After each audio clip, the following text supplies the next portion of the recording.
পরিচয় দিয়েন ভাই, আপনি কোথায় থেকে জয়েন হয়েছেন? আমাদের সাথে মাহবুব ভাই আছে। মাহবুব ভাই জাপানে থাকেন, আপনি কোথায় আছেন অথবা কি করছেন একটু আপনি বলেন আর কি। আসসালামু আলাইকুম রহমতুল্লাহ বরকাতুহ। আমি হচ্ছে আমার বাড়ি হচ্ছে বাংলাদেশ নোয়াখালীতে, আর আমি আছি সৌদি আরব, রিয়াদ ওলাইয়াতে কম্পিউটার মার্কেটে আছি। মাহবুব ভাই, শিপন ভাই আছে, সৌদি আরবে আছে, উনি আজকে জয়েন হয়েছে ক্লাসে। হ্যাঁ, শিপন ভাই নোয়াখালীতে জি বাসা ভাই ওনার, আমি বাংলাদেশ। রামপুর। আমি জাপানে আছি আর কি। তার দেশের বাড়ি টাঙ্গাইল। যাই হোক শিপন ভাই, মাহবুব ভাইয়ের বাসা হচ্ছে টাঙ্গাইলে, আপনার সাথে পরিচয় হলো। এমনি শোভনের সাথে অথবা সজীব ভাইয়ের সাথে মাহবুব ভাইয়ের পরিচয় আছে।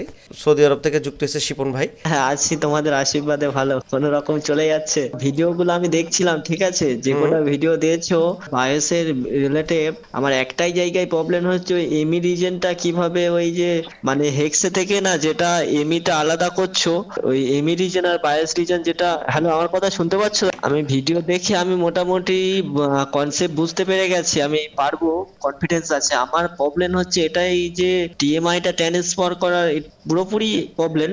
আর ওই যে এমি রিজেন আর বায়োস রিজেনটা ওই হেক্সে থেকে যখন আলাদা করছো না, এখানে একটু প্রবলেমে পড়ে গেছে, বাদ বাকি আমার ওটা পুরো মাথায় ঢুকে গেছে যে কিভাবে কি করতে হবে আচ্ছা, বায়োসটাকে।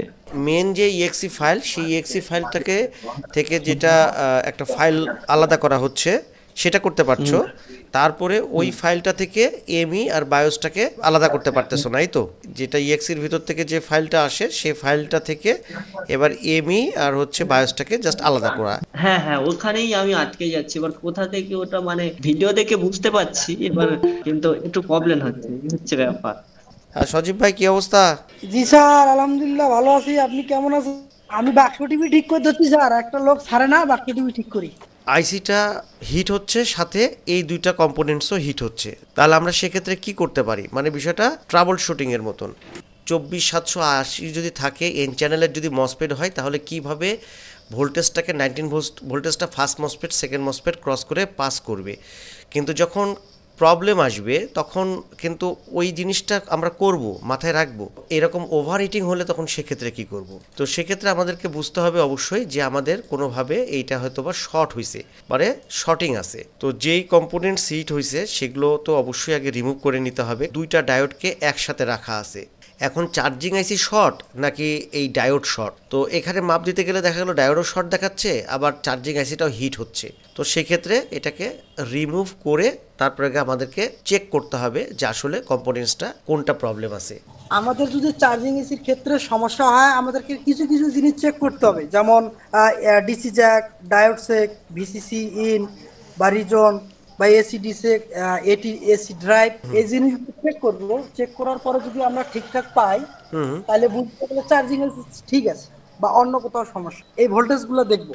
ভিসিসি দেখবো। আর জি, আর 40 ডায়োডের ক্ষেত্রে যে যে ডায়োডটার কথা আপনি বললেন, মানে দুইটা ডায়োড একসাথে ইনক্লুড করা আছে, যেটা আপনার ডিসি জ্যাক থেকে ফিউজ হয়ে আপনার এক প্রান্তে দেখা যাচ্ছে শর্টকি ডায়োডে লাগলো, এক প্রান্তে ব্যাটারি চার্জিং এসে চলে গেল। একদিকে অ্যাডাপ্টারের ভোল্টেজ, একদিকে ব্যাটারির ভোল্টেজ জি জি এসে জি জি। দুইটা ডায়োডের ক্যাথোডটা কমন হয়ে এই রেজিস্টর হয়ে ভিসিসি পিনে একটা রেজিস্টার হয়ে একটা ক্যাপাসিটার হয়ে সরাসরি সরাসরি চলে আমাদের যাবে। ইয়েস। ভিসিসি পিন চলে গেল 19 ভোল্ট। 19 ভোল্ট। পাই, তাহলে দেখবো আশেপাশে কোনো সিরামিক্স ডায়োড ক্যাপাসিটার বা mica capacitor, positive by positive, negative by negative, এই ক্যাপাসিটার গুলা বা ডায়োড বা রেজিস্টর শর্ট আছে কিনা, এই জিনিসগুলো দেখতে, তাই তো? এটাই। ওকে। দাদা, আমার একটা কোশ্চেন ছিল। আমি এই কেসটা যেটা বলেছে এটা আমি এই কেসটা সলিউশন করেছি, কারণ এই পিএফ গুলো শর্ট থাকলে আর কি মোটামুটি ভোল্টেজ আউটপুট করতে দেবে না, রেজিস্টারই বিপ মারবে, ঠিক আছে।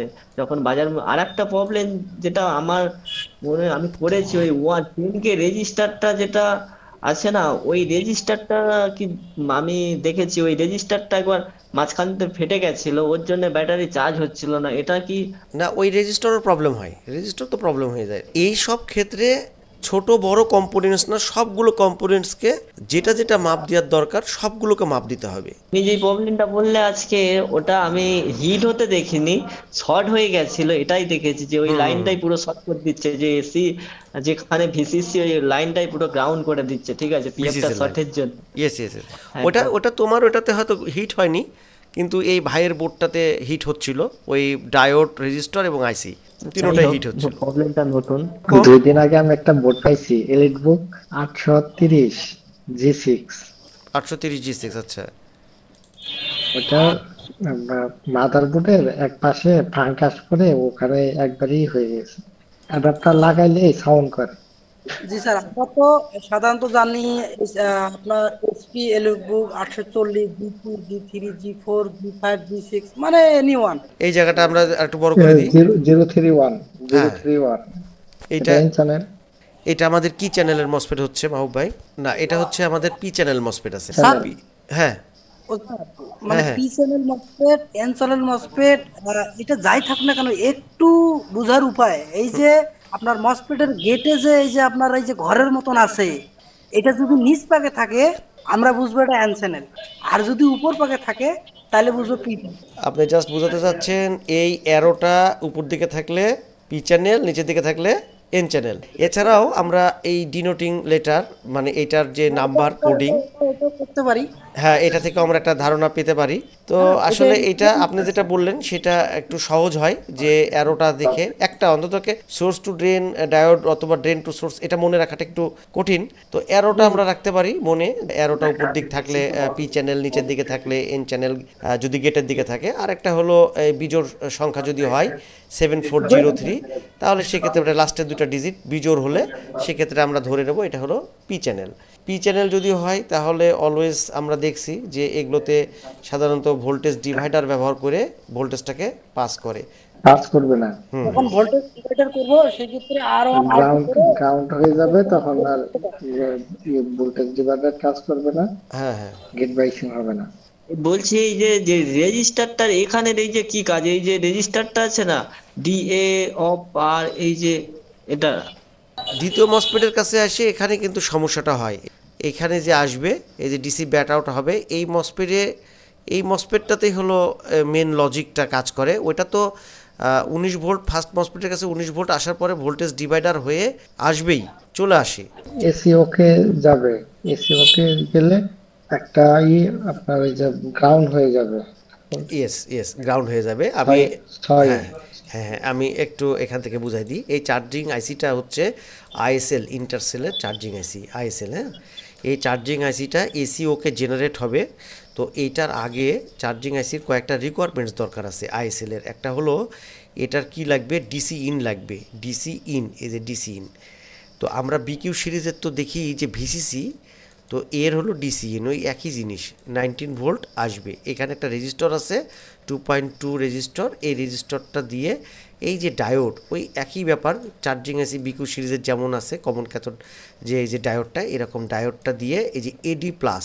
হ্যালো হ্যাঁ হ্যালো দাদা, তুমি যে ওই যে প্রবলেমটা দেখালে, এই যে ক্যাপাসিটরটা আছে পিসি 4435, এইটা শর্ট থাকে, শর্ট থাকার কারণে শর্ট তো ওই শর্ট প্রবলেম। শর্ট ওইটাতে এই জিনিসই হয়ে গেছে, আচ্ছা এই জিনিসই হয়ে গেছে। কিন্তু ওই যে ওই ভাই হচ্ছে বিষয়টা আর খেয়াল করতে পারে নাই। কাজ করার সময় কিন্তু কি হয়, এই ভুলগুলোই কিন্তু হয়ে যায়। কাজ করতে গেলে একদম। প্র্যাকটিক্যালি যখন বসা হয় তখন এরকম ছোট ছোট বিষয়গুলো ওভারলুপ হয়ে যায়, যে না ঠিক আছে, কিন্তু আমি সবই বুঝছি যে না এটা এটার পরে এটা, এটার পরে এটা মাপ দিতে হবে, কিন্তু কাজে যায় তখন আটকে যেতে হয়। এটা কি হচ্ছে এডি প্লাস ভোল্টেজটা আসে চার্জিং আইসিতে যখন আসবে। এডি প্লাসটা কোনটা? এডি প্লাসটা হচ্ছে ফার্স্ট মসফেটের যেই ক্রস করার পরে যে ভোল্টেজটা, সেটা হচ্ছে এডি প্লাস। ফার্স্ট মসফেট ক্রস করার পরে হচ্ছে এডি প্লাস। 19 ভোল্ট আসার পরে এই 19 ভোল্টটা আমার চলে যাচ্ছে হচ্ছে কোন জায়গাতে, এখানে যাচ্ছে চার্জিং আইসিতে। চার্জিং আইসির এই ডায়োডের মাধ্যমে, এই ডায়োড হয়ে রেজিস্টর হয়ে এটা ভিসিসি ডিসি ইন হিসেবে চলে যাচ্ছে। তো ডিসি ইন যদি হয়, এসি ইন হলো এইটা। আচ্ছা, এসি ইন হচ্ছে এসি ডিটেক্ট। মাহবুব ভাই, এটা হলো বিকিউ সিরিজের যে আমরা এসি ডিটেক্ট দেখি 2.6, এটা ওই আইএসএল এর হলো 2.6, মানে এসি ডিটেক্ট। এই যে এডি প্লাস ইন্টারসেলের একটা হলো ভিসিসি হিসাবে ঢুকবে, একটা এসি ডিটেক্ট হিসাবে ঢুকবে। এসি ডিটেক্ট হিসেবে ঢুকলে কনফার্ম হবে, আইএসএল কনফার্ম হবে যে অ্যাডাপ্টার লাগানো হয়েছে। এসি ডিটেক্ট ভোল্টেজটা হবে হচ্ছে 2.6 এর উপরে এবং লেস দেন 3.5 এর মানে নিচে। এই ভোল্টেজটা যখন এই এক নাম্বার পিনের নাম হচ্ছে এসি ইন, এই এসি ইনে যখন আসবে আর ওদিক থেকে ডিসি ইনটা হচ্ছে 19 ভোল্ট আসবে, তখন এ যে ভোল্টেজটা জেনারেট করবে সেই ভোল্টেজটার নামটা আমরা দেখব। এই ভোল্টেজটার নাম হলো পাওয়ার চার্জ রিজিয়ন। এই ভোল্টেজটা এটা রিলিজ হবে পাওয়ার চার্জ রিজিয়ন, এবং এই ভোল্টেজটাই আমরা যদি এখানে যাই দেখি, বলছি ওই এসি ইনটা আরেকবার রিপিট করবে, জাস্ট ওই যেহেতু আমি অন্যমনস্ক হয়ে গেছিলাম। বিকিউ সিরিজে ভিসিসি পিন যেটা এই আইএসএল এর হচ্ছে ডিসি ইন একই, ওটাতে ভিসিসি নাম, এখানে হলো ডিসি ইন নাম। ডিসি ইনে আসবে হচ্ছে 19 ভোল্ট। কোথা থেকে আসবে? এটা হলো ফার্স্ট মসফেটকে ক্রস করার পরে যে ভোল্টেজটা আসবে। এসি ইনটা হচ্ছে এসি ডিটেক্ট। এসি ডিটেক্টটা ফার্স্ট মসফেট ক্রস করার পরে যে ভোল্টেজটা সেটার নামটা কি ছিল? এডি প্লাস। এডি প্লাসটা 19 ভোল্ট, এখানে একটা ভোল্টেজ ডিভাইডার করে দিছে। ভোল্টেজ ডিভাইডার করে এই চলে আসবে 1 নাম্বার পিনে, যার নাম হলো এসি ইন। এই এসি ইনে যদি 2.6 ভোল্ট হয়, ভ্যালিড স্ট্যাটাসে যায়, দেন এ হচ্ছে রিজিয়ন ভোল্টেজ রিলিজ করবে চার্জিং আইসি। বিকিউ সিরিজেও রিজিয়ন নামে থাকে, আর এখানে নামটা চেঞ্জ আছে। তো এসি ডিটেক্ট সম্পর্কে বলা আছে যে এটা ভ্যালিড স্ট্যাটাসটা হচ্ছে 2.6 উপরে এবং 3.5 নিচে পর্যন্ত চার্জিং আইসি এটাকে অ্যাকসেপ্ট করবে এবং ভ্যালিড স্ট্যাটাস ধরবে যে অ্যাডাপ্টার লাগানো আছে। যখন এখানে আমার 2.6 ভোল্ট হয়ে গেল আর ডিসি ইন সে 19 ভোল্ট পেয়ে গেল, তখনই চার্জিং আইসি রিজিয়ন ভোল্টেজটা জেনারেট করবে। এই রিজিয়ন ভোল্টেজটা পাওয়ার চার্জ রিজিয়ন নামে আছে এখানে। এই রিজিয়ন ভোল্টেজটা যখন হবে, এই রিজিয়ন ভোল্টেজটাই যাবে হচ্ছে, এই রিজিয়ন ভোল্টেজটা এখানে ভোল্টেজ ডিভাইডার হয়ে, এই ভোল্টেজ ডিভাইডার হয়ে নাম হবে AC okay in. AC okay in হলে তারপরে সেকেন্ড মসফেটটার জন্য প্রপার গেট বাইসিং তখনকার হবে। এবং এটা কিন্তু একটা লজিক আছে এখানে। এই লজিকটা এখানে কি ব্যবহার করা হয়েছে? এখানে আছে হচ্ছে ডুয়েল এন চ্যানেলের মসফেট। এখানে একটা পিন আছে গ্রাউন্ড, 1 নাম্বার পিন আছে গ্রাউন্ডের সাথে, মানে 4 নাম্বার পিন হলো গ্রাউন্ড আর 1 নাম্বার পিন হলো গ্রাউন্ড। এসি ওকে ইন তাহলে কখন আমরা পাবো? এসি ওকে ইন তখনই পাবো যখন আমাদের চার্জিং আইসি 19 ভোল্ট ডিসি ইনে পাচ্ছে এবং এসি ইনে 2.6 ভোল্ট হচ্ছে, তখন রিজিয়ন ভোল্টেজটা তৈরি করবে।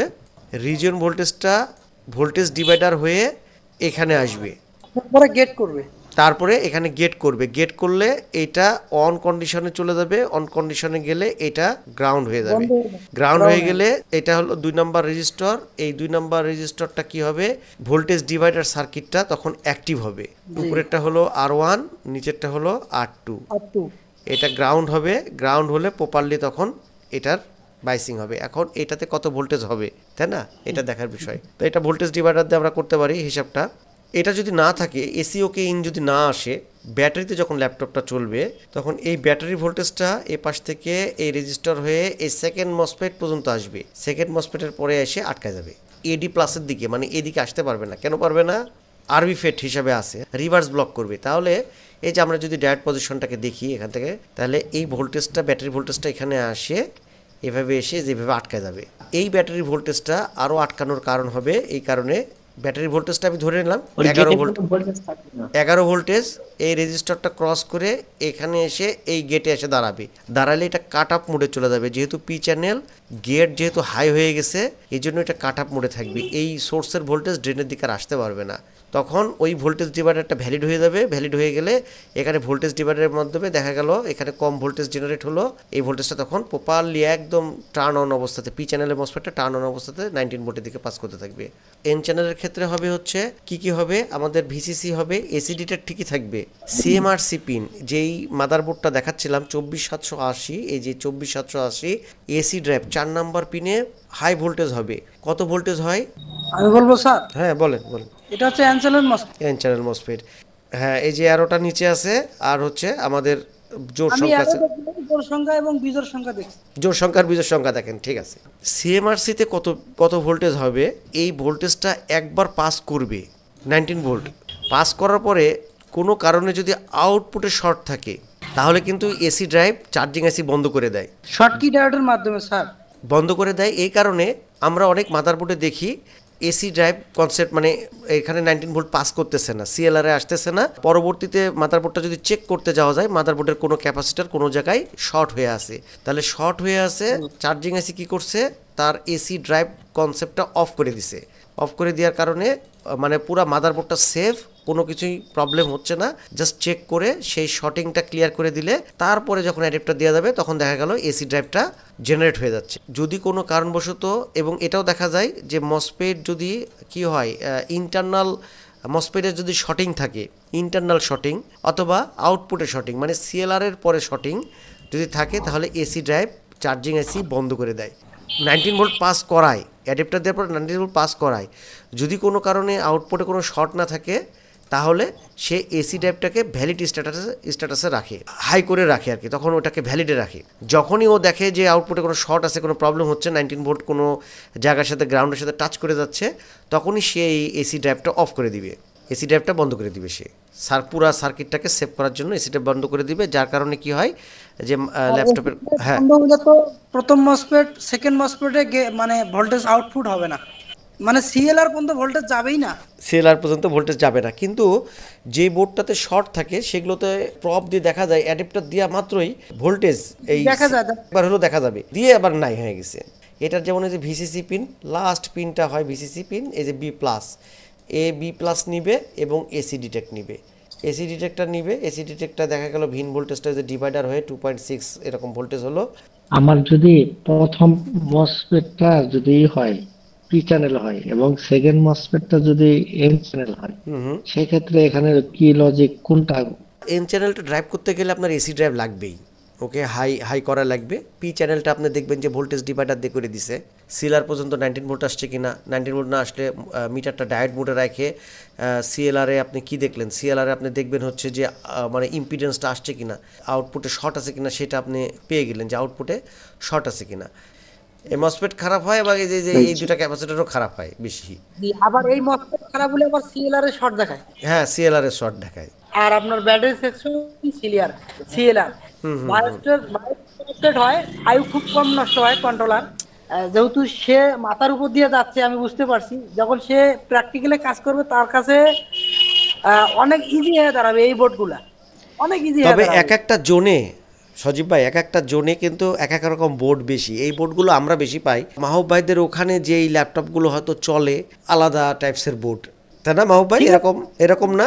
জি জি, আমাদের এখানে এইসব শোনেন, আপনি একটা কাজ করবেন, আপনি একটা কাজ করেন ভাই, সময় করে করে আপনি যেই ল্যাপটপগুলো আপনাদের ওখানে বেশি চলে সেগুলোর মডেলগুলো আপনি দিয়েন, তাহলে সেগুলোর মাদারবোর্ডগুলো, সেগুলোর পিকচার নিয়ে, সেগুলোর ডায়াগ্রাম নিয়ে, সেগুলোর বোর্ড ভিউ নিয়ে তখন আলোচনা করলে এই জিনিসগুলো সুবিধা হবে আর কি। আমার মনে হয় যে আমি হয়তো আমরা যেই বোর্ডগুলো নিয়ে আলোচনা করছি এই বোর্ড আপনার কাছে আপনি পাবেনই না 1 বছরের মধ্যে সার্ভিসিংয়ে, হয়তো ধারণা থাকলো, কনসেপ্ট থাকলো, কিন্তু ওই ধরনের বোর্ডগুলো নিয়ে যদি আলোচনা করা যায় তাহলে সেক্ষেত্রে আপনার জন্য অনেক হয়তো হেল্প হবে আর কি। ভাই আমার একটা হচ্ছে যে ওই যে সেলার পয়েন্ট কিছু কিছু বোর্ডে সেলার পয়েন্ট পাওয়াটা খুব ইজি, আর কোনো বোর্ডে সেলার পয়েন্ট এক জায়গায় থাকে। এখান থেকে হচ্ছে তোমার নিচ পর্যন্ত হচ্ছে এমি রিজন শিফট ধরে সিলেক্ট করবা, দিয়ে কাট করে নিবা।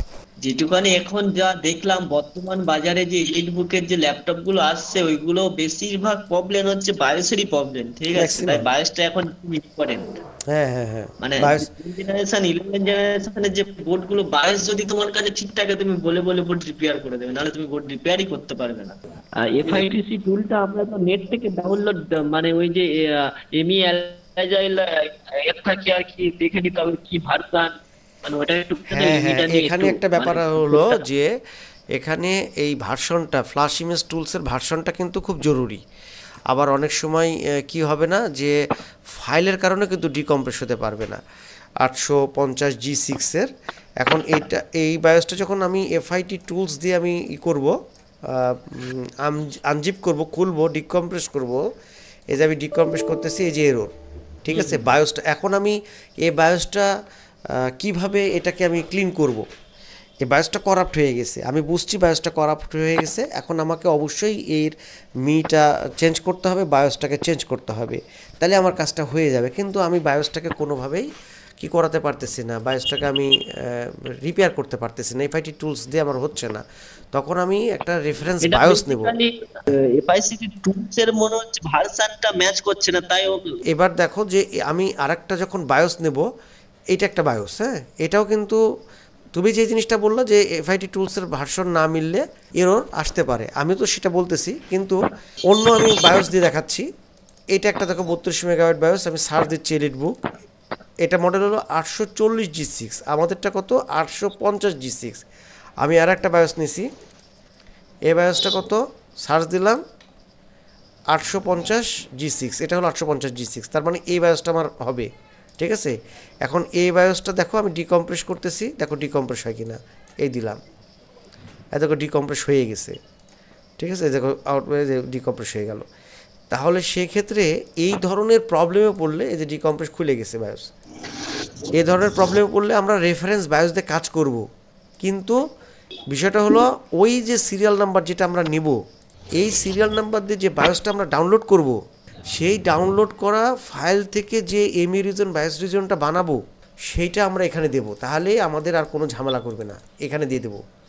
ওটা সেম মডেলের বায়াস ছিল তাই তো? এখানে যদি অন্য বায়োস, যেমন এইটা একটা বায়োস 850G6 এর বায়োস, ঠিক আছে, এখন আমি যদি এটা প্রোগ্রাম করে ফেলি, ডিসপ্লে লেট ডিসপ্লে হতে পারে, ডিসপ্লে নাও আসতে পারে, ডিসপ্লে আসলে সাউন্ড নাও আসতে পারে, ঠিক আছে, এনভিএমই নাও ডিটেক্ট করতে পারে, অনেক ইস্যু হবে। কিন্তু আমি এই ল্যাপটপের সিরিয়াল নাম্বার দিয়ে যে বায়োসটা ডাউনলোড করব, সেইটা যদি আমি দিয়ে বায়োস বানাই, সেটাতে কী হবে, 100% আমার বায়োসটা কাজ করবে, 100% প্রোগ্রাম করার পরে কাজ করে ফেলবে। তাহলে আমি যে ফাইলটা ব্যাকআপে নিছি এই ল্যাপটপের বায়োস, সেটা ডিকম্প্রেস হচ্ছে না, সেই ক্ষেত্রে আমার করণীয়টা কি, আমি একটা রেফারেন্স বায়োস নিয়ে সেই বায়োসটাকে ডিকম্প্রেস করব, এবং ওই ডিকম্প্রেস করা বায়োসটার ভিতরে আমি আমার ল্যাপটপের সিরিয়াল নাম্বার দিয়ে যে এমই রিজিয়ন এবং বায়োস রিজিয়নটা পেয়েছি, এই যে বায়োস রিজিয়ন এবং এমই রিজিয়ন, এটাকে আমি রিপ্লেস করে দেব, রিপ্লেস করে আমি বায়োস বানাবো। বায়োস বানানোর পরে এই যে আউট ইমেজ যে ফাইল, এই বায়োসটা আমার তৈরি হয়েছে, এই বায়োসটা দিয়ে আমি কি করব, প্রোগ্রাম করব, আমার কাজ হয়ে যাবে। আচ্ছা, এখানে কোশ্চেনটা যেটা দাঁড়ালো, ওই যে তুমি এফআইটিসি টুলে যেটা সাপোর্ট করছিল না, সেটা একটা অন্য বায়োস থেকে, মানে ডিপ কমপ্লেক্সটা এমই রিজনটা বায়োস রিজনটা ওখানে দিয়ে দিলে, দিয়ে ওটা সিলেক্ট করে আবার করে দিলে হয়ে হ্যাঁ গেল হ্যাঁ হ্যাঁ, প্রোগ্রামিং। যখন সার্চ করলাম এই বায়োসটা তো 850G6, তাই না, আমি যখন এখানে সার্চ করছি 850G6 শো করলো না, এই যে এই বায়োসটাও যেটা আমি ডিকম্প্রেস করে খুলে ফেললাম, তো এই বায়োসটাও তো প্রোগ্রাম করতে পারতাম, কিন্তু এই বায়োসটা প্রোগ্রাম করতে গেলে দেখা গেল যে ওই যে কিছু এরর আসতে পারে, ঠিক আছে।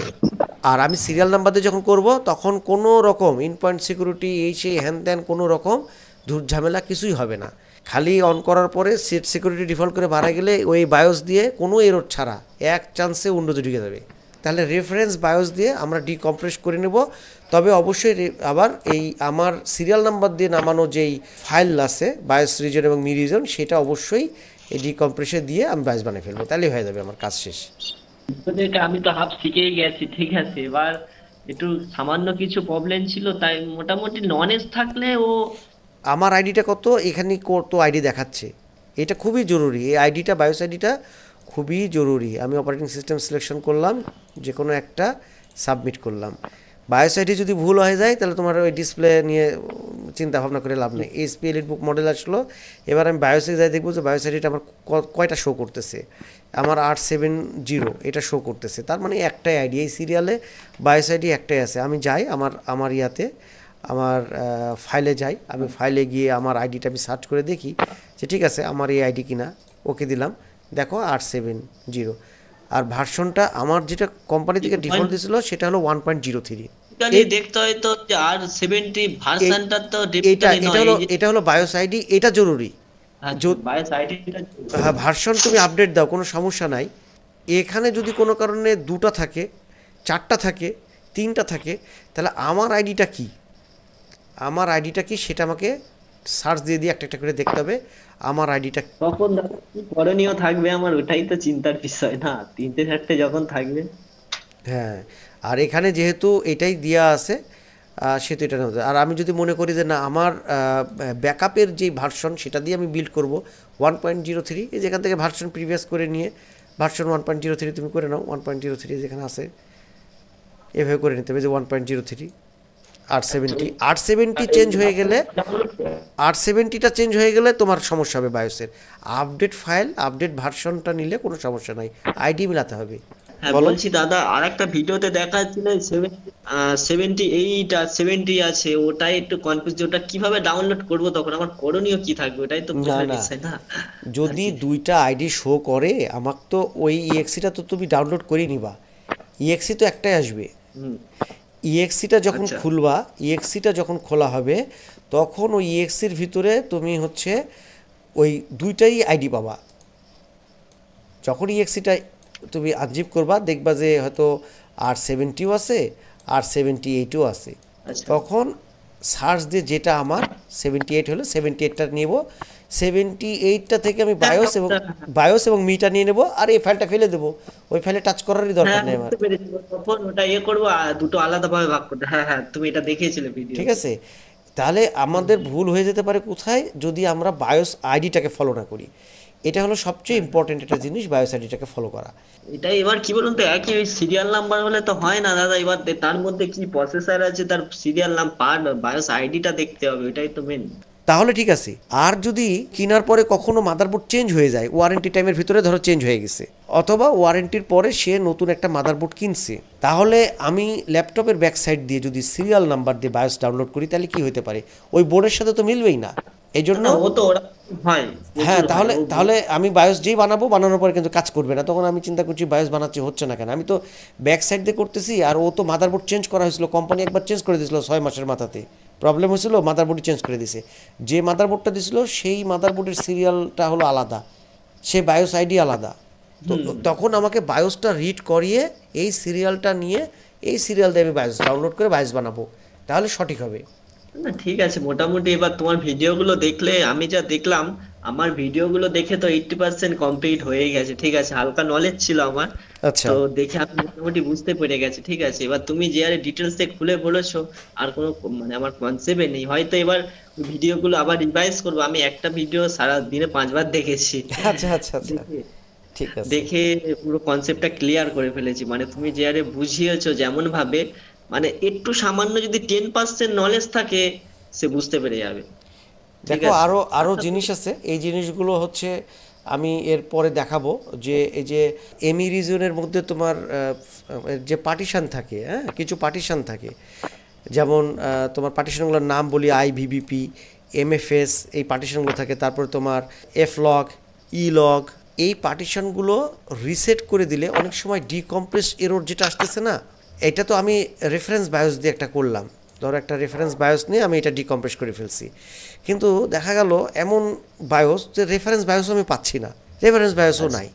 তখন এই বায়োসটার ভিতর থেকে, এই বায়োসের মধ্যে এমি রিজনের পার্ট আছে না, এমি রিজনের পার্ট থেকে ওই জিনিসগুলোকে, কোন জিনিসগুলোকে, যে জিনিসগুলো এখন বললাম যে IVBP, MFS, তারপরে FLOG, ELOG, এগুলোকে যদি রিসেট করে দেওয়া যায়, এমি রিজন ব্ল্যাঙ্ক যেটা তোমার ব্যবহার হয়নি, আনকনফিগার্ড অবস্থাতে আছে, সেই এমি রিজনের এই পার্টগুলোকে যদি এই বায়োসটার মধ্যে দিয়ে দেওয়া যায় এই সব পোর্শনগুলোতে, তাহলে এই বায়োসটা ডিকম্প্রেস হয়ে যাবে। আচ্ছা, না না, তোমার কনসেপ্ট দাদা এগুলো তো মানে আমাদের ফিউচারের জন্য তো অবশ্যই, মানে খুব মানে এখনকার জেনারেশনে যেসব বোর্ড আসবে পুরো সবকিছু বায়োসের উপরে নির্ভর করছে। আর ওই যে চিপ খারাপ এ খারাপ, হঠাৎ করে তুমি চার্জিং আইসি চেঞ্জ করে দিলে ভোল্টেজ, এগুলো কিন্তু পুরো কনসেপ্টটাই আমাদের ভুল হবে তখন। আমি তোমার তো ভিডিও ছাড়লে আমি তো সঙ্গে সঙ্গে দেখি, মানে যখন কিছু কিছু সমস্যা দেখলাম পুরো বায়োসের উপরে মাদারবোর্ড ডেট করে রেখেছে। এই যে বিশেষ করে এইচপি যে এলিট বুক গুলো। থ্যাংক হিউজ ইউ দাদা পরিমাণ বায়োস, আমাকে। হিউজ পরিমাণ নষ্ট হয়ে যাচ্ছে এখন। বায়োস যদি খুব দ্রুততার সাথে যদি আমি বিল্ড করতে না পারি, তাহলে সেক্ষেত্রে তো এক ল্যাপটপ নিয়ে তো আমার দিন পার হয়ে যাবে। যদি বায়োস বিল্ড করতে একটা ল্যাপটপের বায়োস বানাতে যায়, যদি আমার দিন মানে অনেক সময় লেগে যায়। না দাদা, আমি প্রচুর থ্যাংক ইউ আমাকে এতটুকু মানে বুঝে দেওয়ার জন্য। আমার বায়োসটা মোটামুটি ক্লিয়ার হয়ে গেছে যে আমি বায়োস থেকে একটা মানে নলেজ আমার চলে এসেছে, ঠিক আছে। এবার আরো বিষয় তো আরো বিষয় জানাই আছে, আর ওগুলো আমি ভিডিও দেখে কনসেপ্টটা ক্লিয়ার করে নিয়েছিলাম। যদি কোনো ছেলে ভালোভাবে তোমার ভিডিওটা দেখে, আশা করি সে মানে 80% তার কনসেপ্ট ক্লিয়ার হয়ে যাবে, ঠিক আছে। আমার পুরো 90% ক্লিয়ার হয়ে হয়েছে গেছে তাই তো? আচ্ছা আচ্ছা, ঠিক আছে। অসংখ্য ধন্যবাদ। কারণ ঠিক আছে দাদা, এই নিয়ে কোনো চাপ নেই। যাই হোক, তোমাকে যদি আগে পেতাম তাহলে আমি অনেক বড় লেভেলে পৌঁছে যেতাম এতদিন। কথা ভালো হবে। থাকবে হ্যাঁ, শুভরাত্রি। ঠিক আছে, ভালো থাকো।